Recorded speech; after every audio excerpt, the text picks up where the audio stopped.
बच्चों के ऊपर भी खतरा हो सकता है। हमारा परिवार बिगड़ना चाहिए, हम नंबर बोलेंगे, हम आपके तलवार ठोक देंगे। तुम मुझे जान से मार दो, मुझे कबूल है, लेकिन ऐसी जिंदगी जीने से क्या मतलब है? जो माथे पे कलंक लग जाए, जो आदमी सुनेगा मुझे क्या कहेगा भैया? अपनी बहन के साथ गलत किया, ये जिंदगी जीने से मुझे जान से मार दो, मुझे कबूल है। तुमने एक कभी किया जो बहन के साथ इंसाफ किया, तुम्हें जीने का ठिकाना दुनिया में नहीं, हमने फैसला किया। हम नंबर बोलते हैं और नंबर के साथ ठोकते भी है। नंबर 1, नंबर 2,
साहिबान, तो मेरी जान को बचाने वाले कौन हो तुम?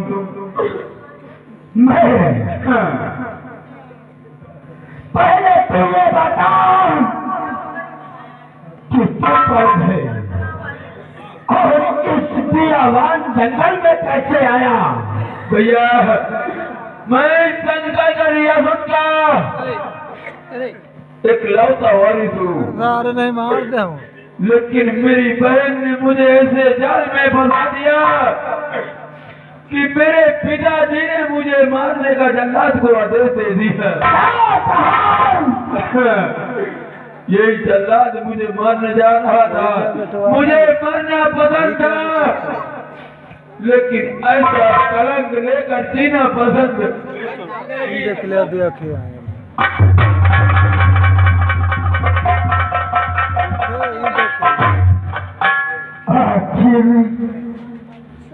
ऐसा कलंक तेरे माथे पर लगा भैया, शानी तेरे पिताजी ने सलाद के हाथ में सौंप दिया। अरे आपने हाथ मेरी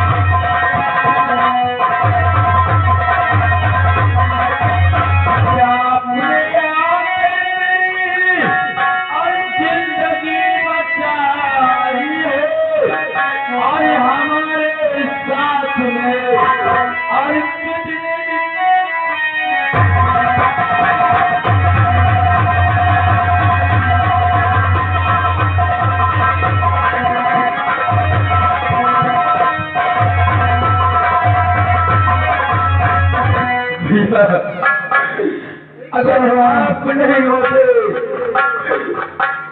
मेरे पिताजी और मंत्री और मेरी बहन मुझे जान से मरवा दिया होता। सबसे पहले ये बता, तेरा नाम क्या है? मेरा नाम, मैं संकल का रियासत का इकलौता औलाद हूँ और मेरा नाम श्याम सिंह है भैया।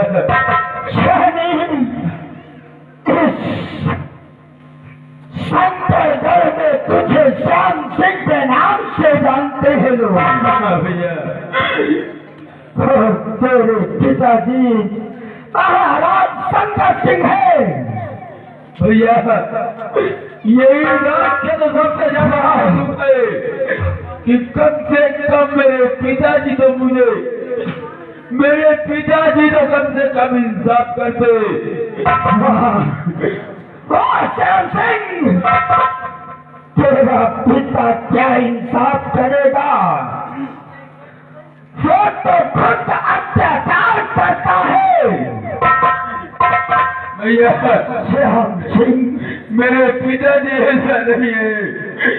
मैं अभी भी अपने पिता को भगवान के जैसे मानता हूँ, लेकिन उसमें मंत्री है करण सिंह।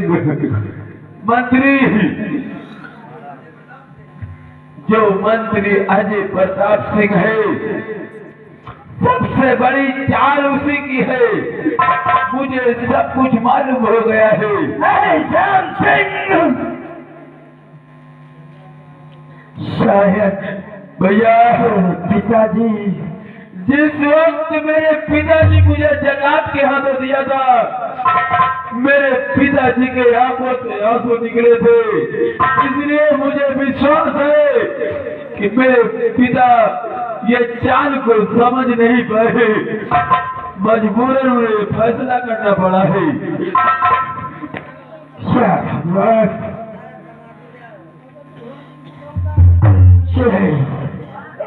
मेरा औलाद है, क्या देख रहा हूँ, लेकिन तुझे मैं अपना भेद नहीं बताऊंगा। वक्त आने पर तुझे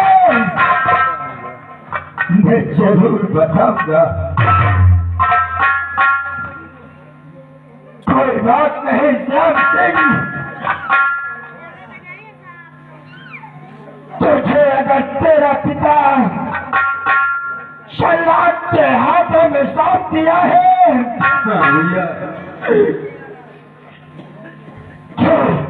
इस दुनिया में तेरा कोई मसीहा नहीं है। कोई नहीं है, लेकिन इतना जानता हूँ मेरे पिताजी के भी दर्द था, लेकिन उन्होंने अपना फैसला सुनाने के बाद उनके भी आंख से आंसू बह रहे थे भैया। इसलिए मजबूरन उन्होंने मुझे फैसला सुनाया है। श्याम सिंह, आंखों से आंखों पोंछ, अपने आंखों से आंसू पोंछ और ये ले बतौर, और मेरे ही तरह अपना काला लिबास बना ले।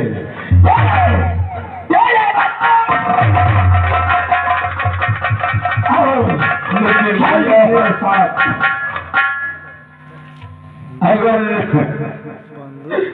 अगर तुमने मुझे शरण दिया है तो हमेशा मुझे शरण देना। मेरे पिता के जैसे इस तरह नहीं कर देना। श्याम सिंह,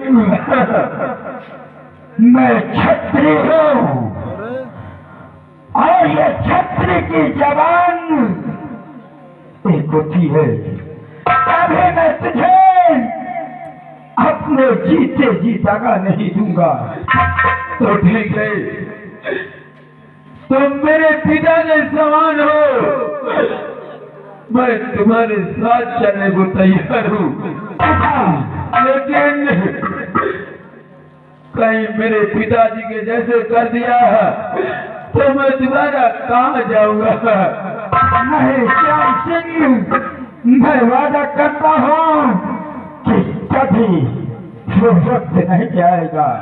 पिताजी, तुमने जरूर मुझे जल्लाद के हाथ सौंप दिया है, लेकिन ये श्याम सिंह हमेशा तुम्हारी पूजा करेगा और जब तक जिएगा तुम्हारा नाम लेगा।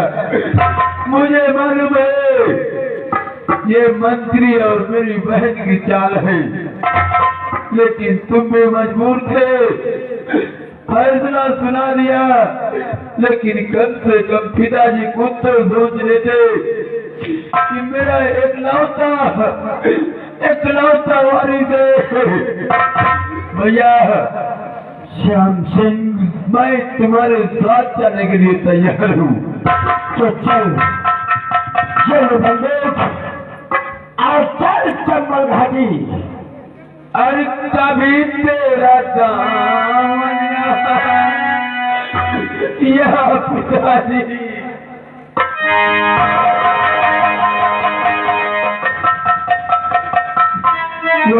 समय मैं कन्यापुरी आदत का इकलौता वारिस था। आज समय कहां से कहां मुझे लाके डाल दिया। अरे कभी तेरा सावरिया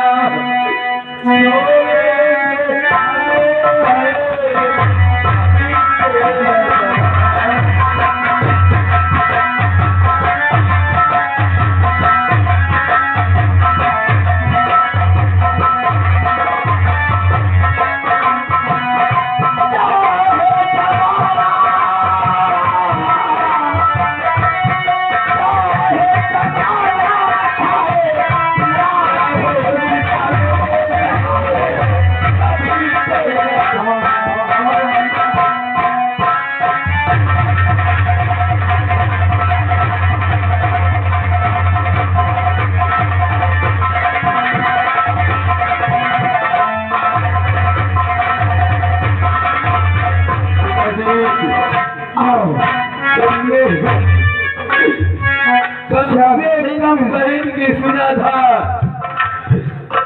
एक बार ये बेटे की सुन लिया होता। श्याम सिंह, तुमने मुझे बगैर समझे जल्लादों के हाथ दे दिया पिताजी, लेकिन फिर भी तुम्हें मैं भगवान मानता हूँ। मुझे मालूम है चाल किसकी थी, तुम भी मजबूर थे, लेकिन पिताजी अगर ये श्याम सिंह जिंदा है तो एक न एक दिन जरूर मिलेगा पिताजी। आज तो मैं जा रहा हूँ, लेकिन अगर जिंदा रहूंगा तो जरूर तुमसे मुलाकात करूंगा।